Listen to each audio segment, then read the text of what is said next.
Good morning, my fellow Suns sickos, and welcome to another edition of the Suns Jam Session podcast on the BLEAV Podcast Network, brought to you by FanDuel.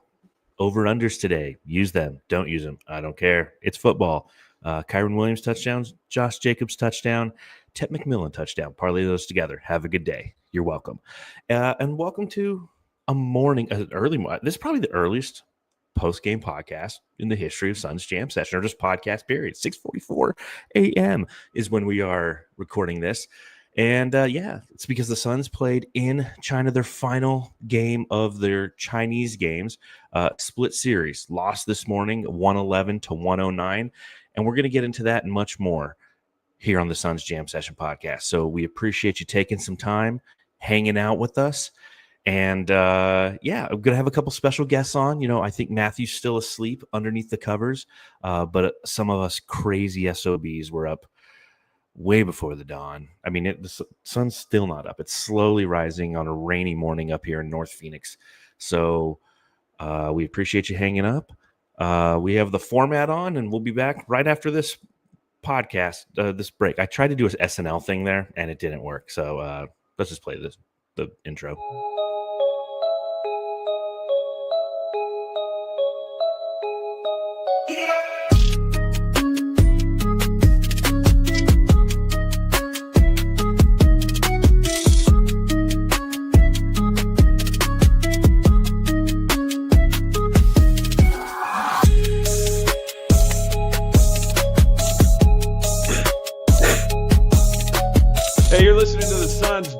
Session podcast, shooting the shit about the Suns since 2019.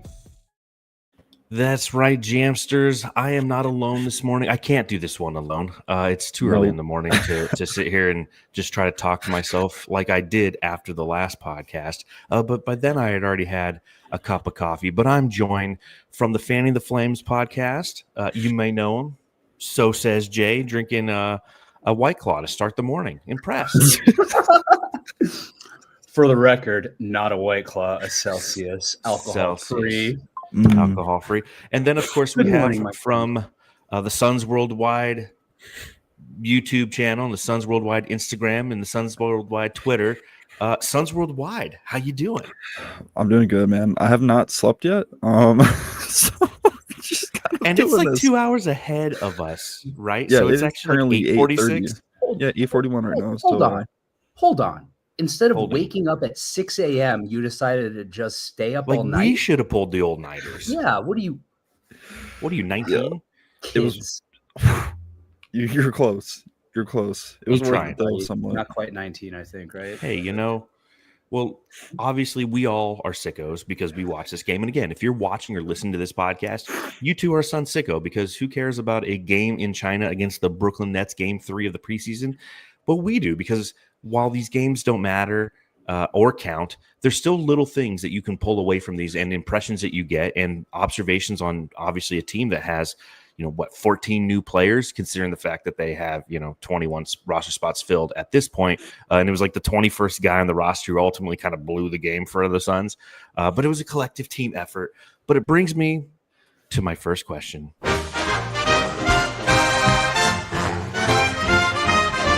Matthew, I've got to ask.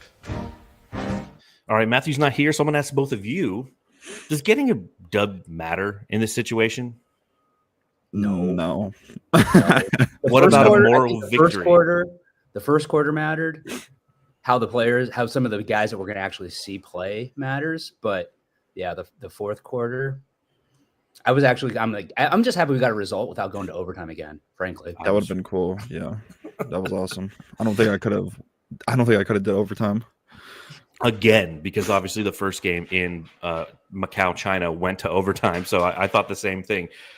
When Jared Butler hit that three-pointer that tied this game at, 109 a pop, it was like, oh, shit, here we go again, man. Like, I just want to, personally and professionally, I just want to record this podcast so I can go back to bed or start watching the London games, which have already started. We can do 18 hours of straight sports today if you really wanted to, you sickos. I would love to sleep, Voida. Okay, very, very fair. So a win doesn't matter, but again, you take a look at this game. You take a look at the fact that the Suns didn't pull it out, but you also take a look at the fact that there was a lot of positive things to take away from this game. But before we get to those positive things, I'm going to ask you both a question. Like, no Jalen Green yet, no Mark Williams yet. Suns Worldwide, how does that make you feel? I'm still relatively feeling pretty good about this roster. There's been a lot of unique things that I've seen, like Grayson Allen being a primary ball handler was not on my bingo card at all, but I'm assuming he's kind of playing the Jalen Green role until he's coming back. Yeah, the front courts look good, honestly. But are you Even though we concerned with lost- the fact that we haven't seen Green and the fact that we haven't yet I'm not seen worried Mark about it yet. Williams? I think they'll mesh pretty well within this team. Justin, what are you thinking?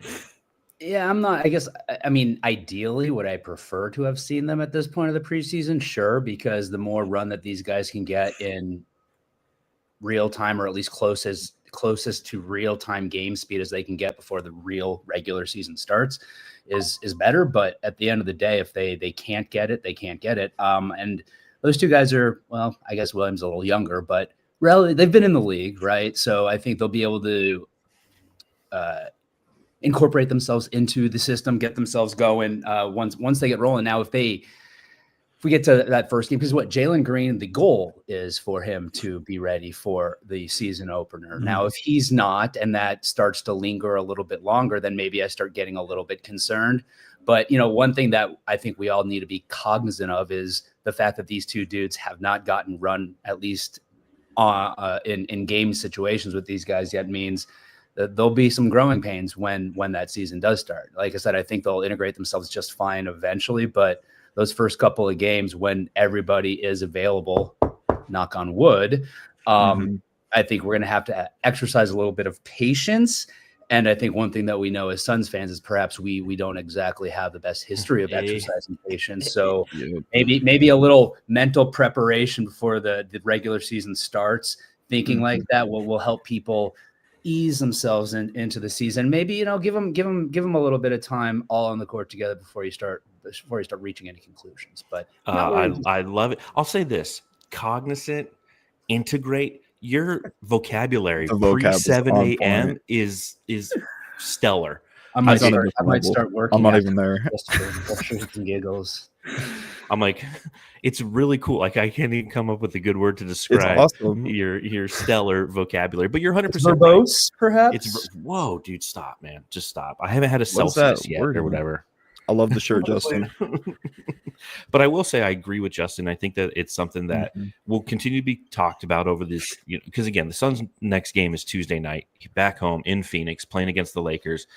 The chances that we see Mark Williams, I think, are very slim. The chances that we see Jalen Green are probably 25-75, which is very interesting for a player who, because you have two different kind of archetypes, not just in the way that they play, but relative to their health coming into the season. Jalen Green, 82 games last year. Mark Williams, 44? So two players on different spectrums of health. But to Justin's point, even though these guys have yet to play, don't rush judgment. Understand there's going to be a learning curve. I think that's just the unfortunate part about this is the fact that they haven't played, because you want every opportunity for them to get repetitions with the starting lineup and allowing Jordan Ott an opportunity to understand and fine-tune his rotations to the best of his ability, given the fact that he's one of a new head coach, a first-year head coach, and two, you're going to hit the ground running when the season begins.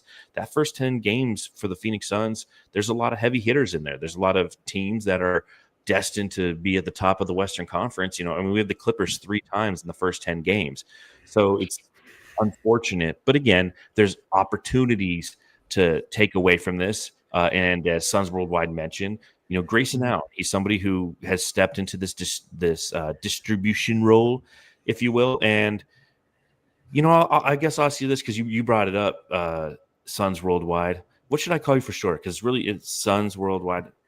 Suns Worldwide. Dude, that's only 3 syllables. I know, it feels that's like way long. more.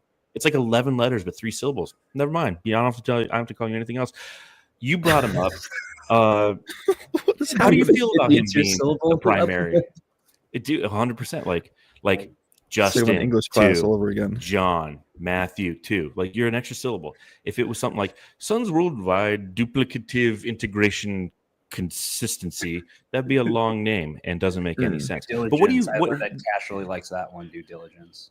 due diligence, man? Well, That give is us my your due favorite. diligence and give us your thoughts on Grayson Allen being the primary ball handler. Is it something that you foresee? It's something I talked about with Ben Garcia on the Locked On Sun show. You know, could Jalen Green ever come off the bench this season because Grayson Allen can handle the primary ball handling roles? I don't know, man. 6'7". Yeah. What is happening? So first off, I think we should steer clear from Grayson being the primary ball handler. I think he is best used when he's off the ball. And, you know, he's a spot up shooter. Book and Green are going to draw the most attention. So having those guys playing off of them, just like we've seen Dylan Brooks in the preseason, is going to be the most beneficial thing for the Phoenix Suns. And I'm not saying if like it's a random bench lineup that Jordan Ott throws together and he's doing that, sure, cool. Is this something I prefer? No. But if it comes to that for some odd, strange reason, why not? But I'm not really a fan of it. So non-committal, not necessarily a fan. What do you think, Justin? I think it's one of those where if it needs to be done in short bursts in little instances, sure. But I would be very uncomfortable if that becomes a primary approach or even a part of a regularly used approach. I think, I mean, look, we've seen Grayson for the past couple of years already. We kind of know what he is. I don't know. I don't know that he's going to develop much more in his career at this point. And I don't mean that like in a negative way. I mean, I just think Grayson Allen, the skill set he has is a skill set he has. I don't think we should expect to see a whole lot more out of it. So yeah, at the end of the day, if it's going to be something that's a little used occasionally, so be it. But yeah, I don't want to see it brought out on a regular basis. Yeah, I think the best thing to have in life is options. And the fact that that is an option, it bodes well for the Suns. Should it be something that they lean into? Should it something that they primarily depend upon? I agree with both of you. Absolutely not. And again, it's why, and I think the exciting thing about this upcoming season, one of the many storylines that all of us are going to follow, and a lot of people on social media will murder any chance they can, is Jalen Green, right? He's the new Bradley Beal this season. Right, he's the new guy who has a ton of expectations, and kind of how he goes is how the season will go. So taking a look at how his production is occurring, and if you're already having conversations about putting him on the bench, like, what are we doing here, man? Like, this is a season that's designed for development, for identity building, for culture building, for understanding who and what you are as a team and as an organization. And you don't need to sit there and go, you know what, let's take a $33 million guy, put him on the bench, because we think that Grayson Allen is a decent playmaker. You know, he's a solid player, as you both mentioned. You know, you take a look at today, tonight, whatever fucking time of day it is. Like Cat, Suns Worldwide is on like 24 hours going strong. He's a beast. But Grayson Allen, 23 minutes played, 3 of 7 from the field, 3 of 5 from beyond the arc, 9 points. He had 3 assists, 3 rebounds. Just kind of a solid ho-hum day for him.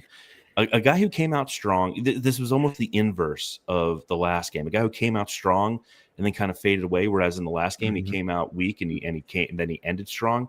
Was Devin Booker. Allow me to reintroduce myself. My name is Big Dick Booker.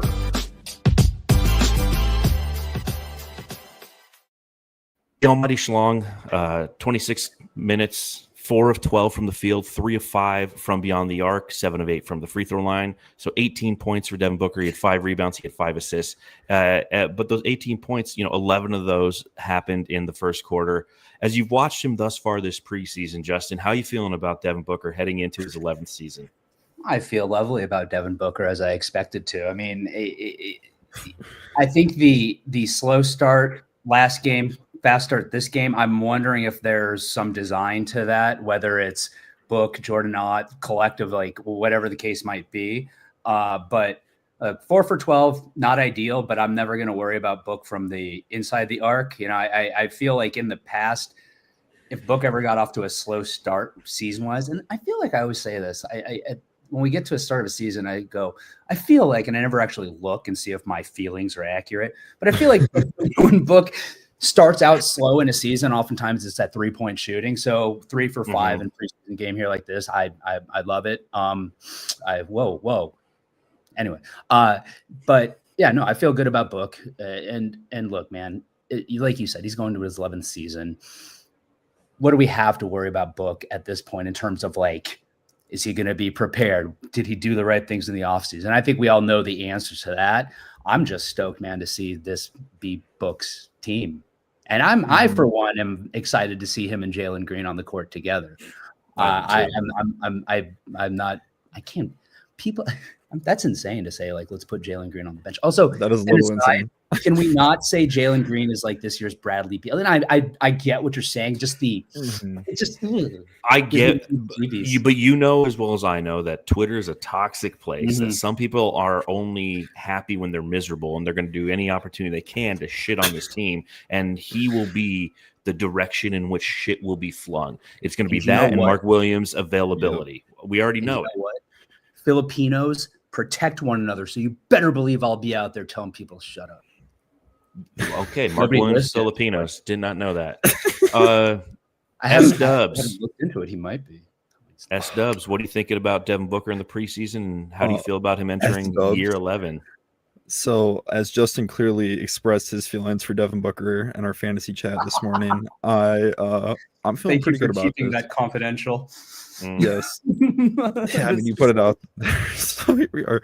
But no, I'm feeling really good about Book. I think this is going to be the most complete Devin Booker that we see going into the season as far as playmaking. You know, the past 2 years he's been in this strange carved out point guard role that we're trying to force on him. And I mean, not really forcing him, you know, he wants to take care of that himself, but I think it's gonna be the most complete thing we've seen from Book.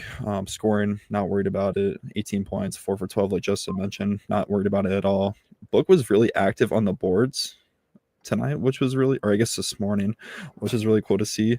I don't know what time it is right now. Dude, yeah, let me ask you this. Like you've been up for like days. I'm sorry, but have you? Okay, you're a kid. Maybe you haven't pulled an all-nighter. I shouldn't call you a kid. You're a young man. Maybe you haven't pulled an all-nighter before. But I mean, I haven't done like. Well, it's hard. But listen, I'll tell you this though, Justin. How many times when you were a young man did you pull an all-nighter and then have to go on a live show and talk like analytically about a basketball team in a game that didn't count? I'm guessing zero. When I was his age, this technology did not exist. So, yeah, zero. You're right. Fair point. Okay. So I'll ask you. I apologize. So let me just ask this. I mean, 3 of 5 from beyond the arc. How lethal does Devin Booker become if he develops a consistent 3 this year? I know it's weird to say that in year 11, like developing a 3, but it is the one last holy grail for him to reach for. What do you think? No, that was one thing I wanted to talk about, which I'm glad you mentioned. Book being 33% from 3 last year was something that I wasn't really cool with. And, you know, a number that I'm really looking for Book to shoot for is at least 36, get back to what he was the previous year in 23-24, or 37. You know, I would like to see Book shoot 40% from 3, but I'm not going to expect a huge jump from 33 to 40. I'm not going to put that on him. But, you know, what was he? Was he 100% from 3 tonight? 3 of 5. But like that's where we want him to live, man. Like you said, like if Devin Booker can hit 37% of his 3-pointers this year, he becomes unbelievably lethal. Because again, it's not to say that people don't respect his 3-point shot. I think that the fact that he is who he is relative to how he is mechanically as a shooter and so deadly at the mid-range, he still garners respect from beyond the arc. So closeouts will happen. Nobody's leaving him open. But it just what it does for the Suns team is completely opens up their offense. Yes. Opens up the ball movement. Completely opens up Dylan Brooks, Jalen Green, the interior with Mark. I mean, him hitting 37% would be such a victory for him personally and such an overarching success story of this Phoenix Suns team as we enter this season. Anything to add, Dave King? Fuck. I love you, man. Malawatch. All right, I obviously want to talk about Come On Malawatch because a lot of people are Malawatching him this preseason because, you know, he's our rookie. He's our number 10 overall pick. And there's a lot of excitement in the fact that he's a guy who I don't think anybody thought was going to be there at 10, and so the Suns drafted him. And there's a lot of, well, I'll ask you this: what are your guys' expectations? Because I know that people that I talk to, casual Suns fans who I talk to, are super excited about him, and I have to kind of temper those expectations because he's a 19-year-old big man. Justin, when you watch Come On Malawatch and you see a game like tonight or today, this morning, I don't know, you know, almost 12 minutes played. He was 3 of 6 from the field, 0 of 1 from beyond the arc. He had 7 points, 2 rebounds, a turnover, a steal. What did you see from him? What are your expectations of and for him? So expectations are for the season, not a lot, right? Because we've seen, we've heard, we know that he is raw still, right? So it's going to take some time. And I think, again, it's one of those things where, like you say, people are going to have to temper their expectations with him. He's not a guy who's going to look like he was the number 10 draft pick this season. I just don't think that's going to happen. What I want to see happen, because I saw it at some points in the game today, I want to see less of those like moments where he kind of looks like a newborn deer, if that makes sense. Like where it's 100%. And just always under. I want to see consistency where he's under control. It looks like he knows what he's doing, where he needs to be, and again, those baby deer moments perhaps held to a minimum, if not eliminated. I think that's an expectation that's realistic for this season. And then he gets those kind of moments, gets himself comfortable in the system, in the game. And then we start seeing what he can do in terms of developing, more aspects, more specifically. But I think it's just a matter of seeing him look comfortable this season is what I'm hoping to see. And Flash is fantastic, but I'm not expecting gigantic things out of him. S Dubs, what are you thinking? How you feeling? Yeah, do you like S Dubs as a nickname?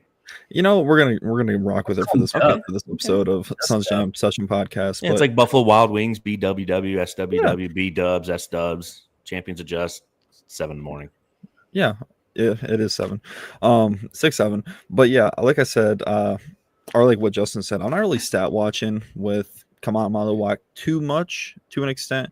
I'm not gonna really put him on the grill, and like I said, I don't really have too many expectations for him, mainly because he's 19 and we're the same age. And it's gonna be like the best way to put the process for Kaman Malawak is gonna be similar to Joel Embiid. I'm not saying he's gonna be Joel Embiid, but I'm saying it's gonna be like a 5-year deal potentially. I mean, the kid's been playing basketball since the age of 13. He's been playing for 6 years now. Maybe there's 7. a lot. He's still. It's audio. He's still very. He's still very green, no pun intended, but there's just, you just can't expect him to, like what Justin said, he's not going to look like the top 10 pick in the NBA draft. It's going to take him a little bit to get there. And like I said, I completely agree with you guys.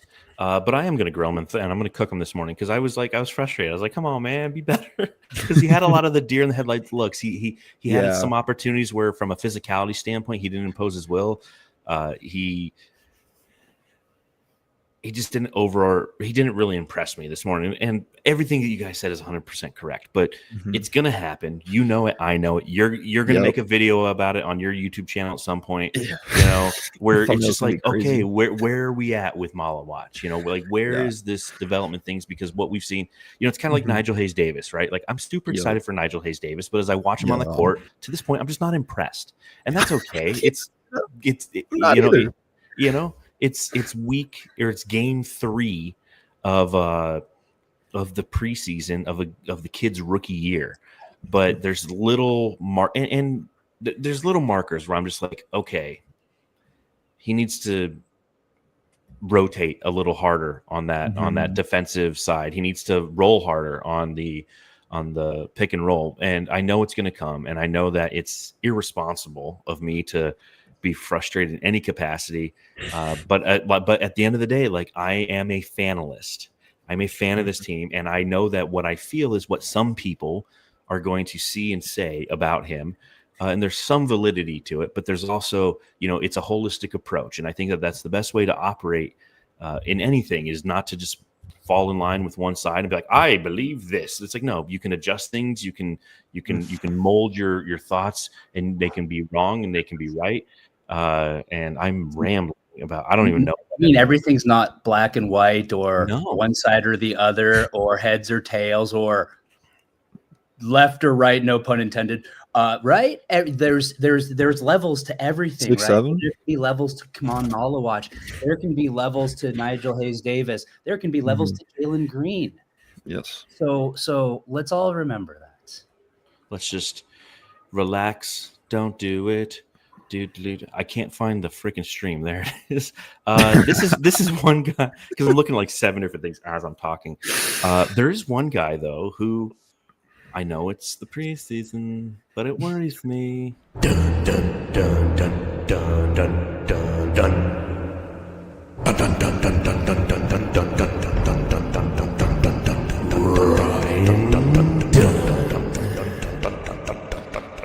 Obviously, this is a big season for Ryan Dunn. And I know that some people think that he could be an all-star, an all-NBA guy. Other guys, and this is where I fall, think that the ceiling for Ryan Dunn is a rotational player. And I'm not saying it's a starter. Like his ceiling is a starter. And he will get plenty of opportunity to start on a projected to be bad team. But 21 minutes played, 30 from 8 from the field, 1 of 4 from beyond the arc. He had 5 rebounds. He had a steal, but 7 total points. And offensively, entering the season, we knew that he still leaves plenty to be desired. And that kind of continued again today. Early in the game, a missed corner 3. Next time he had the ball, he drove to the basket because he wasn't confident in his 3. So he got blocked on that drive.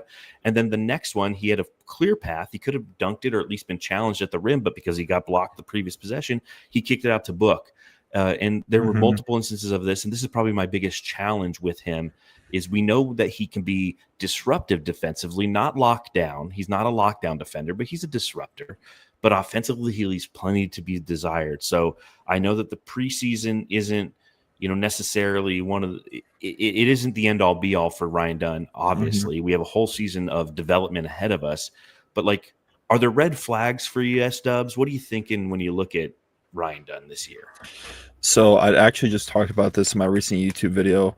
What I noticed so far from Ryan Dunn, he's very hesitant in the offensive end. So that was one thing that I like to see growth-wise today in today's game to take away from it. Yes, the field goal percentage wasn't good, but he was aggressive in some aspects of the game offensively. Like the one play that did irritate me was the wide open lane, like you said, that he cooked out to Book, which he had a wide open corner 3.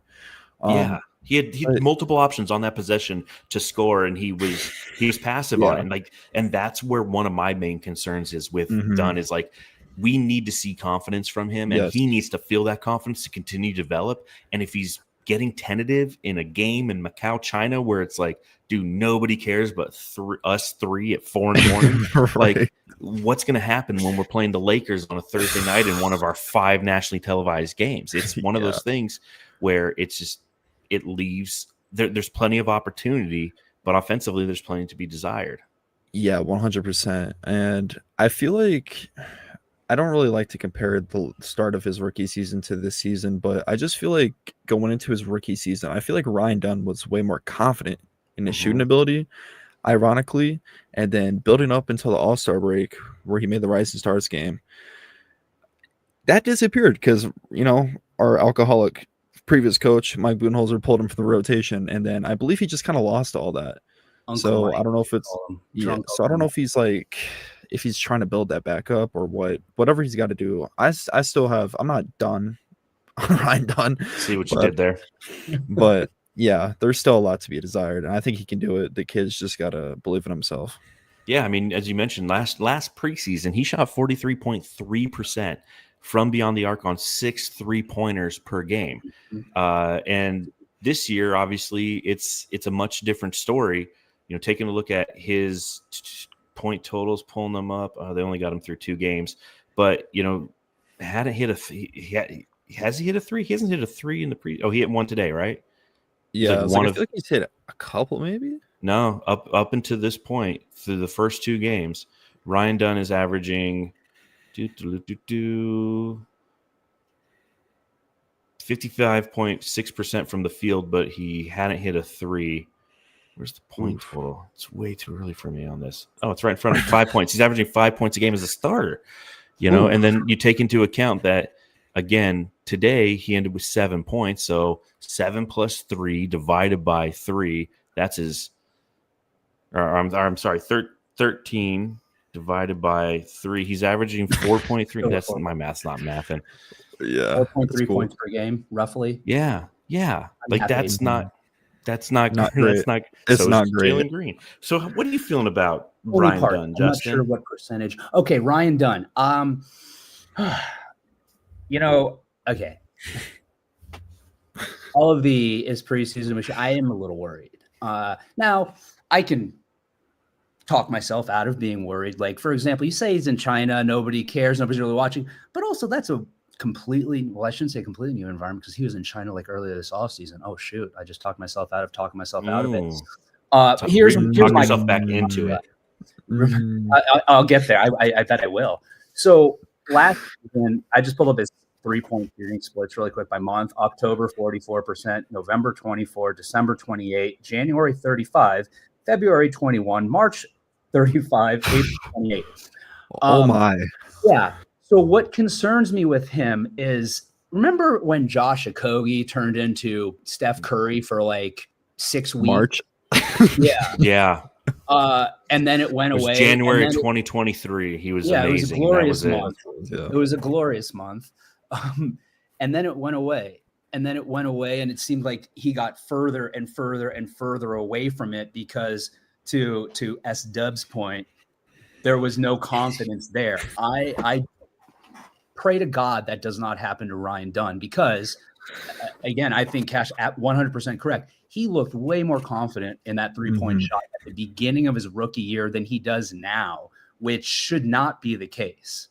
Now, whatever it takes to make him realize that he can make it because he has shown in the past that he has the ability. And 40%, we don't need that from Ryan Dunn. But I think Ryan Dunn's value is tied to him being a 3-and-D guy. And Bingo. if that is not there, then what is he? And now A D. what even he's a D. And nobody needs a D. Just a D. You need the 3. Anyway. Oh my God. What Ryan Dunn's also going to be saddled with this season, as unfortunate as it is the fact that Toumani Camara is up in Portland, right? Oh, of course. Everybody's going to want to talk about Toumani Camara. So I probably shouldn't have fucking said that because that's going to annoy that I even said it. It annoys me, but I appreciate it. He has to get over himself is kind of what it seems like. Yeah. Like, Well, believe in yourself, Ryan. one of the I feel challenges. like Cash and I should just go into the Suns locker room before every game and go, "Hey guys, you're all fantastic. If you need a hug, we'll hug you and just go do your thing. Positive vibes make them feel good, and then boom." I don't think we should let Justin in that locker room. Just control the time frames, and we'll be fine. It's okay. So let me just ask you guys this question real quick. Deal. Okay. Justin, what position should he be playing? Not what is he going to play? What is he? What is he? Okay. What do you think? He's okay. So S Dubs just threw up the 3 as well for those audio listeners. Yeah, I agree. He is a small forward. And this is going to be a very challenging season for him because for all the reasons we mentioned, he needs to develop his confidence. He needs to develop his 3-point shot and confidence in that shot. Yet he is going to be playing out of position the entire year if he's starting. If he's a bench guy, if he's coming off and spelling Dylan Brooks or being rotated in with Dylan Brooks at certain times, there's much more opportunity for him to develop that confidence.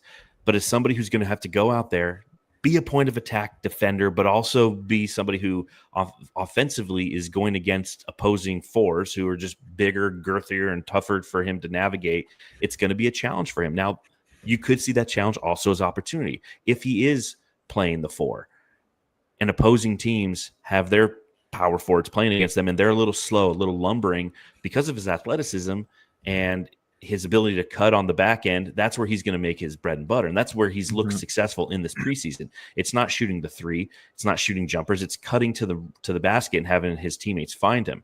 So there's going to be a lot of opportunity for him in that capacity. But again, the best version of Ryan Dunn is playing the 3 and hitting the 3. And that is what I was hoping to see in this preseason. Something we saw in Summer League was confidence in the 3, confidence in attacking the basket. And again, on a game that doesn't matter, on a Sunday morning in October, that confidence wasn't there, and it vacated rather quickly. And for that, that was concerning to me. He missed a three pretty badly, and so then he ran himself off the three. He got blocked, so therefore, as he ran himself off the three and was attacking the cylinder, he realized he's like, "Nah, I'm just going to pass it out." And it's like, there's sometimes you need to make that pass done. That possession was not one of them. It ended up being an empty possession for the Suns, mind you. And can I add one last thing on that? Please. I think Ryan Dunn. I mean, this can probably apply across the board to a lot of guys, but with Ryan Dunn in particular, I think this is he will be a good case in point in terms of like Booker as a leader, because I think that's the type of guy, that's the type of player that Book needs to go to and be like, hey, whatever the case might be, like, believe in yourself. You got to be confident. We need you to be this player on this team. So you need to do whatever it takes to get yourself in the right mindset to do that. And maybe it's a matter of just having conversations. I don't know, but at the end of the day, it's one of those things where we'll see. It's going to give Book that opportunity to show himself as a leader. And again, for that reason, it's important year for Book too, but I digress. Yeah, I agree with you, Justin, because I think last season, that's what Kevin was for Ryan. They were very close. And of course, they are working out here in the off season. So that's just conversation. They're going to have a 12-hour flight back to Phoenix. And then after the 17. Preseason game, it's 17? I thought they said 12 in the. It's 12 back. Okay. It's 12 back. It was 17 there, 12 back. Shorter back? Yeah. Hey, Mr. Asia, have you ever flown to Asia? No, I haven't actually. Oh, I was stationed in Korea, so I've never. I know so much longer going there than coming back into the Philippines, and I have never been. Sorry, I didn't realize that's crazy to me though. It's 5 hours. So if you think about like a globe, right? When you're flying to Asia, you're flying with the rotation of the Earth, so it takes longer. Whereas when you're coming back, you're flying against the rotation of the Earth. That's why it's easier flying back east than it is flying out. So when you fly to Boston and then you fly back, it's longer coming back. Then there's the jet stream and things that nature. Okay. Yeah. So I didn't I'm happy to mention the jet stream part, because I was like, I always thought that was only related to, okay, I feel a little better, but I look, here I am, 43 years old, learning something new. What do they? Here I am. Apparently, what they said about those old dogs isn't entirely true. Here I am, 5 days short of 43 years old, and I'm teaching a 43-year-old. Vicky, the great Nick Richards. Richard means Dick, that's why he's Vicky, the great Nick Richards. 16 minutes played, 4-5 from the field for Nick Richards, 11 total points, 5 rebounds, 2 assists. Everything that we talked about relative to Ryan Dunn and confidence and growing, I feel like we are seeing that in the preseason from Nick Richards. There's an aggression level there. My biggest challenge with him last season was his basketball IQ. I know that he has the athleticism. I know that he has the size, but I felt like from a positioning standpoint, he wasn't putting himself in the proper areas to either be successful rebounding or be successful scoring. And it's just a little adjustments, but I feel like that has changed. What do you think, Suns Worldwide? I would scream right now, but I fucking love Nick Richards, bro. He has looked like a fucking beast this preseason. Not PR trained yet, but we're working on it. But yeah, Nick Richards has looked like a jam session. No reason to be PR trained. Okay. Yeah, he's looked like a fucking beast, though. Yes. I love Nick Richards so much. I'd be like Justin in the chat this morning, but that's about all I gotta say about Nick Richards. He's awesome. What do you think, Justin? Yeah. I'm just gonna say I agree. He made that noise. I kind of lost my train of thought. No, look, Nick Richards has not done anything where I was like, whoa, what was that? And I think that's my benchmark for the preseason, kind of. Because again, it's a time when these guys should be playing loose, should be playing with confidence, and a red flag not going up is just as important as seeing more positive steps in the right direction, right? If that makes sense. So I'm concurring in an opposite way, I guess. Isaac in the chat says, "Who's the spirit shaman in the middle?" Just kidding. Like the long hair, bro. Thank you. I don't have it down often, but these early mornings, And I'm just Oh going to my say, I God. did roll out of bed like this morning. It's just the way it is. You know, so. Well, and I will say that you are a spirit shaman. Didn't you bring Sage into the Footprint Center at the time just to try to uncurse the Suns? There's evidence of Sage being brought in. Yes, I did not. I think the problem why it was not fully successful is because I did not burn the Sage in the Footprint Center, but I was advised by some that I know that might be frowned upon by security, fire code, etc. So I didn't go that far. But maybe I can get a special exemption from the Suns to do it at some point because it seems like it still remains necessary. Kyrie did it. Look, man. Yes, he did. He did. God, I do a lot of weird shit. All right, I updated this drop because every time I played this drop before, I got copyrighted, so I didn't want that. But I just want to talk briefly about this guy.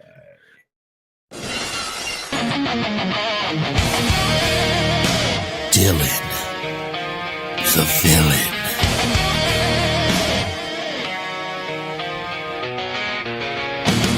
Why do I love Dylan the villain? He fouled out today. I thought that was fantastic. Isn't that crazy? Isn't that awesome? What do you guys think of him?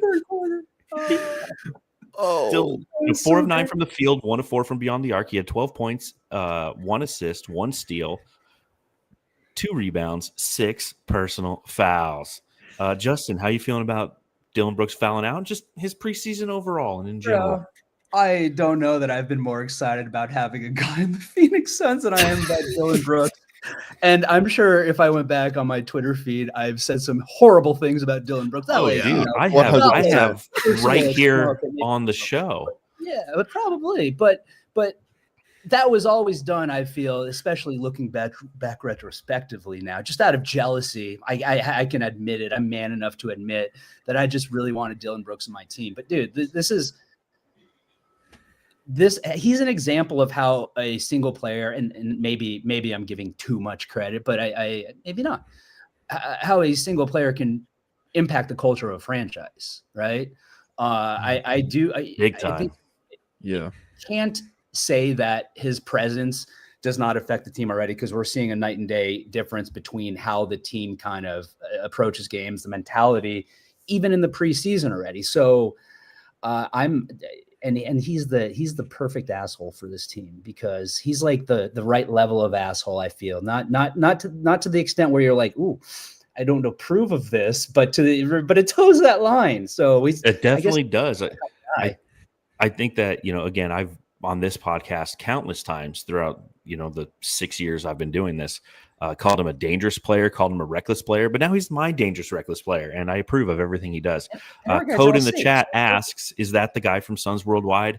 It's not the guy from Suns Worldwide. It is Suns Worldwide.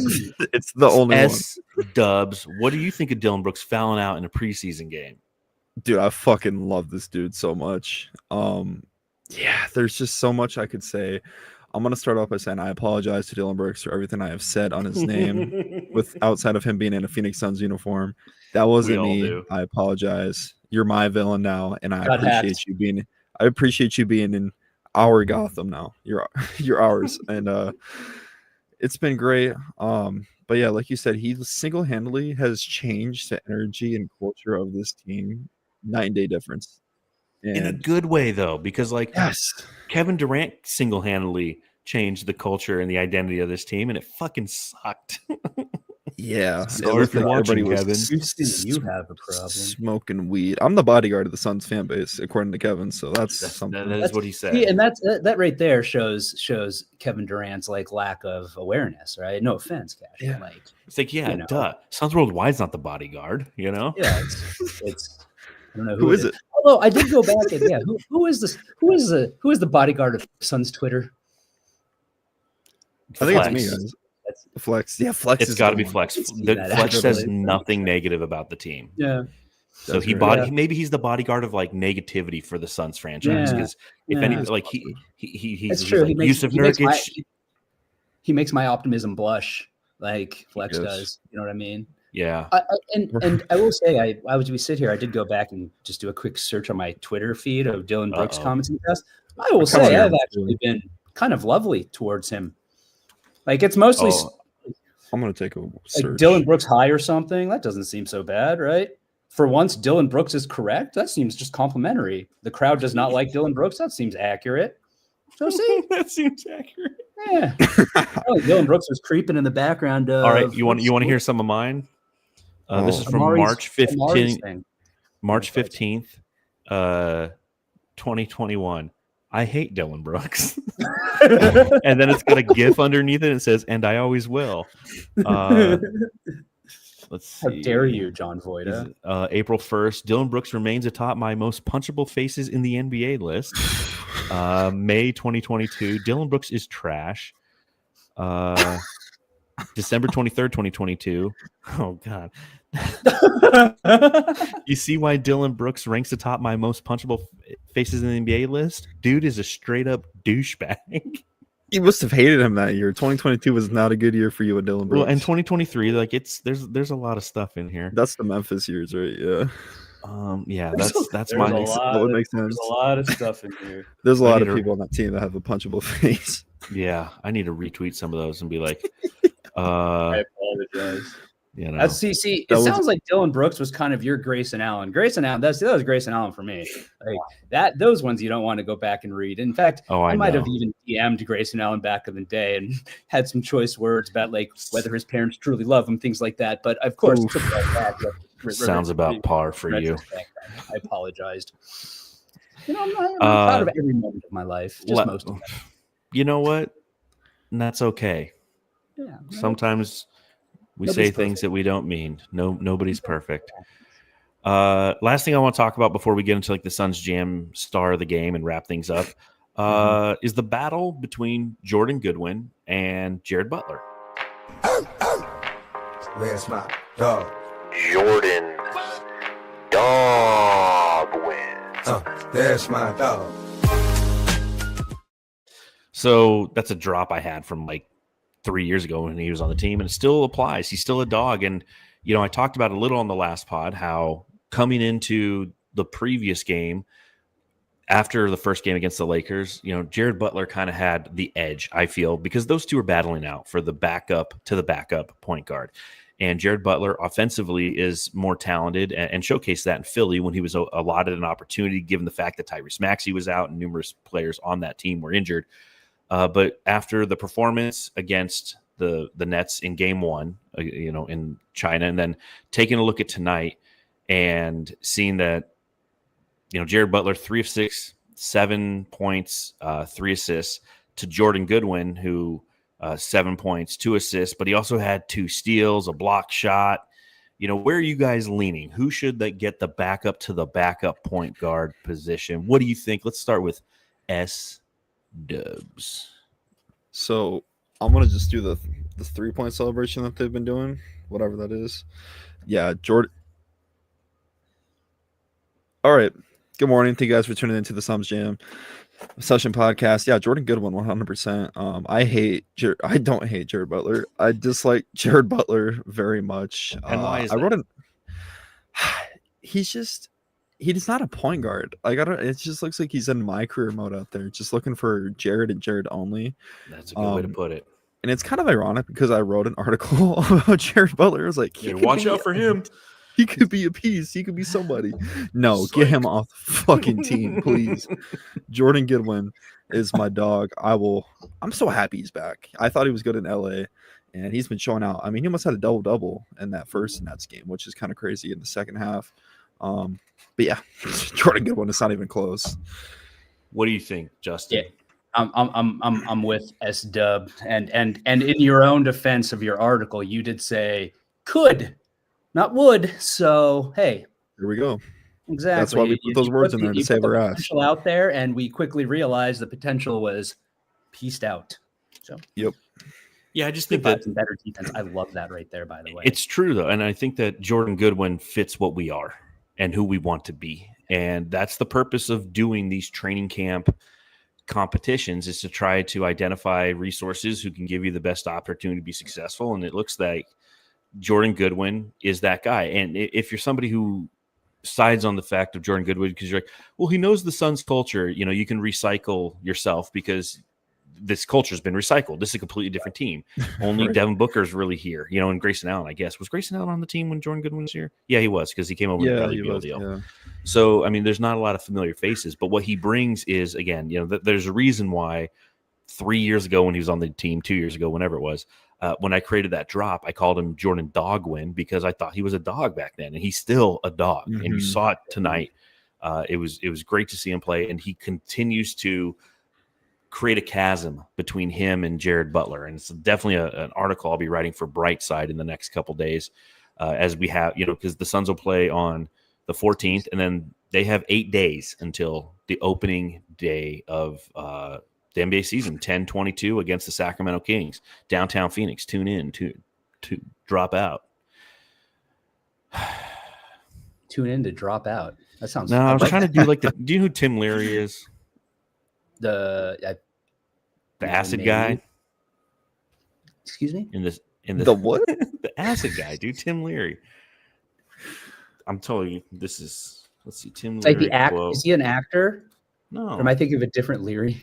I feel like No. I've heard the name Leary. Tim Leary You have. was the guy who was very much. He was a college professor in the 60s, and 70s, and he used to have a quote that said, "Turn on, tune in, and drop out." And because he started experimenting with acid, he wanted all of his students to take acid.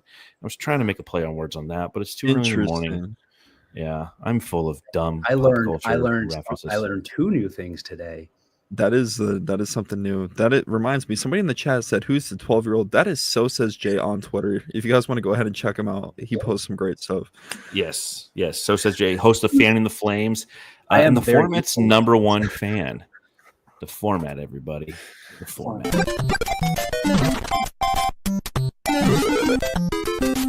Jam star of the game. All right, Jamsters, as a reminder, subscribe, rate, review. If you're watching this video, go ahead and hit that thumbs up button on YouTube. If you're watching this on Twitter, which it looks like the majority of you are, head over to our YouTube channel. Support the show. We'll be here for you all season, live after every single Phoenix Suns game, even 4 a.m. games in China. Here, the Suns Jam session is.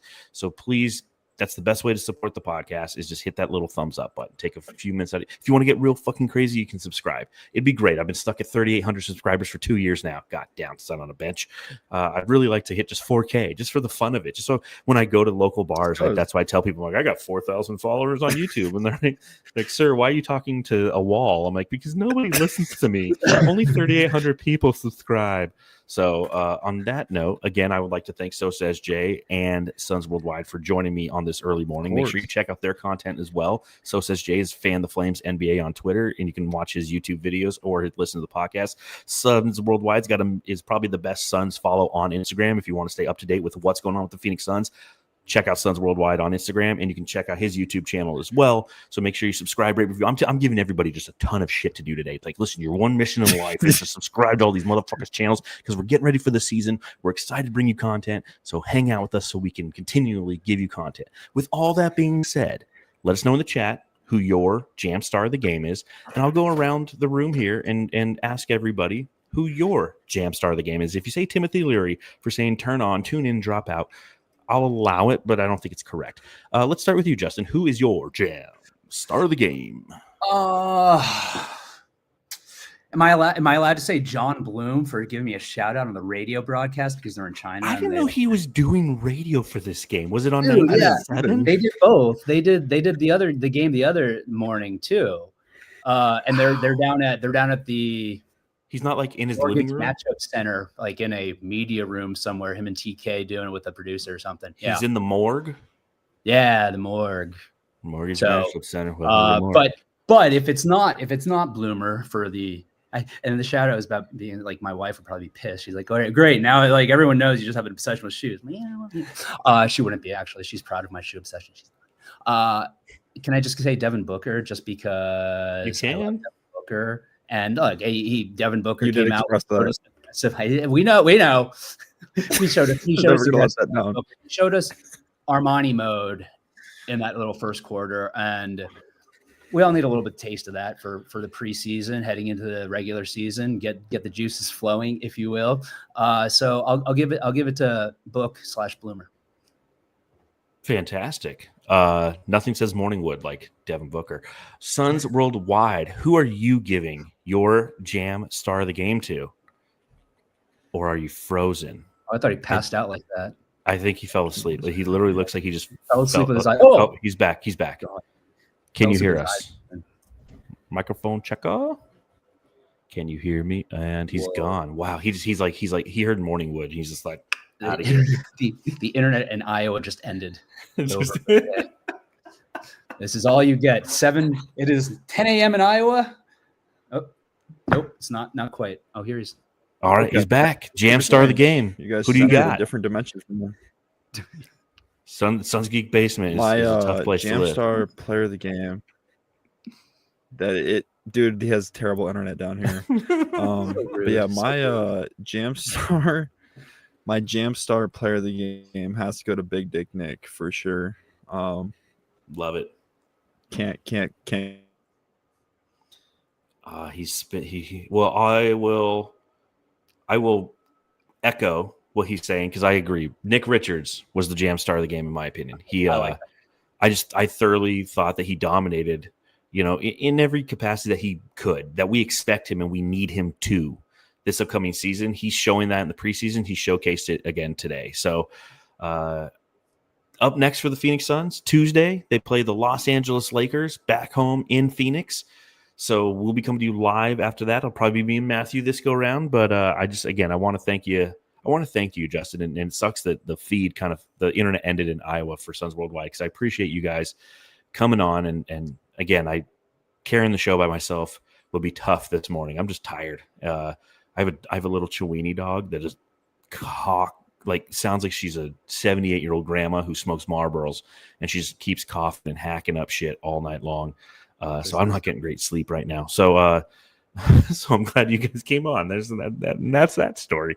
Always happy to do it.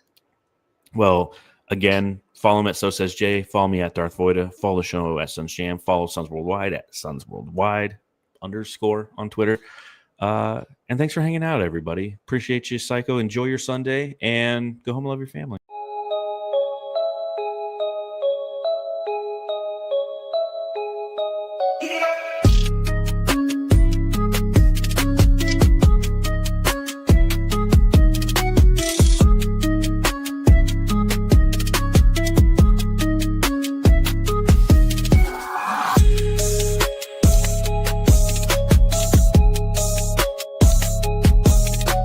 Hey, you're listening to the Suns Jam Session podcast, shooting the shit about the Suns since 2019.